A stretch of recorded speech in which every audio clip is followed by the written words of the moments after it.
Hello friends, இன்னைக்கு ஒரு இன்ட்ரெஸ்டிங்கான வீடியோ தான் பார்க்க போகிறோம்.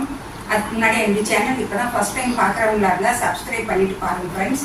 பக்கத்துலேயே ஒரு பெல் ஐக்கான் வரும், அதையும் டச் பண்ணால் ஆளுன்னு ஆப்ஷனோட ஒரு பெல் ஐக்கான் வரும், அதையும் டச் பண்ணிவிடுங்க. அப்போ தான் நான் போடுற வீடியோ எல்லாமே உங்களுக்கு உடனே நோட்டிஃபிகேஷன் கிடைச்சிடும். வீடியோ ஃபுல்லாக ஸ்கிப் பண்ணாமல் பாருங்கள் ஃப்ரெண்ட்ஸ்.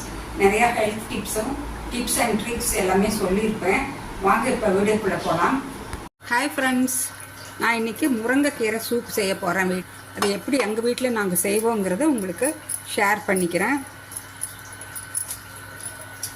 முருங்கைக்கீரையை நல்லா கழுவி ஒரு 2 கைப்பிடி அளவுக்கு போட்டுக்கிறேன். இந்த மாதிரி போட்டாலே ஒரு 2 பேர் 3 பேர் குடிக்கலாம். இதில் 1 டீஸ்பூன் சீரகம், தனியா ஒரு 1/2 டீஸ்பூன், ஒரு தக்காளி, ஒரு 2-3 பல்லு பூண்டு, 1/2 டீஸ்பூன் துவரம்பருப்பு, நல்லா 1 கிளாஸ் அளவுக்கு தண்ணி, இப்போ ஒரு 4-5 வெங்காயம். சின்ன வெங்காயம் இருந்தால் அதையே போட்டுக்கலாம். சின்ன வெங்காயம் இல்லைன்னா பெரிய வெங்காயம் ஒரு 1/4 வெங்காயம் போட்டுக்கலாம்.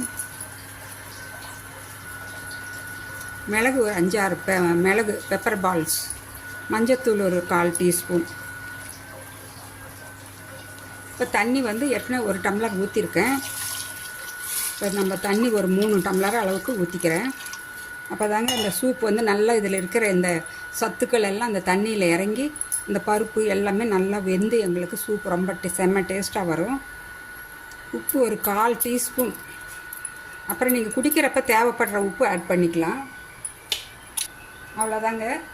இதை மூடி வச்சுட போகிறேன். நிமிஷமாக சூப் ரெடி ஆகிடும். ஒரு 7-8 விசில் கொடுத்துக்கலாம். இந்த பருப்பும் வெந்துடும், நம்ம கீரை, அந்த தக்காளி, பூண்டு, வெங்காயம் எல்லாமே நல்லா வெந்து எங்களுக்கு சூப்பு சூப்பராக இருக்கும்.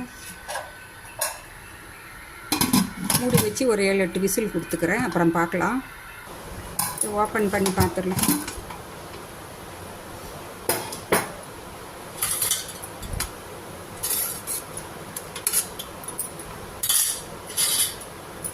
ஸ்மாஷர் வச்சு நல்லா அப்படி கடைஞ்சி அப்புறம் ஃபில்டர் பண்ணிக்கலாம்.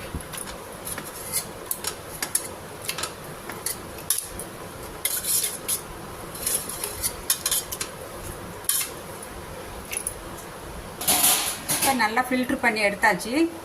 சூப்பராக முருங்கைக்கீரை சூப் ரெடி ஆகிடுச்சு. நீங்களும் இதே மாதிரி செஞ்சு சாப்பிட்டு பாருங்கள். உங்கள் ஃபீட்பேக்கை கமெண்ட்ஸ் பண்ணுங்கள். நான் மறுபடியும் அடுத்த ஒரு இன்ட்ரெஸ்டிங்கான வீடியோவில் சந்திக்கிறேன். Bye by.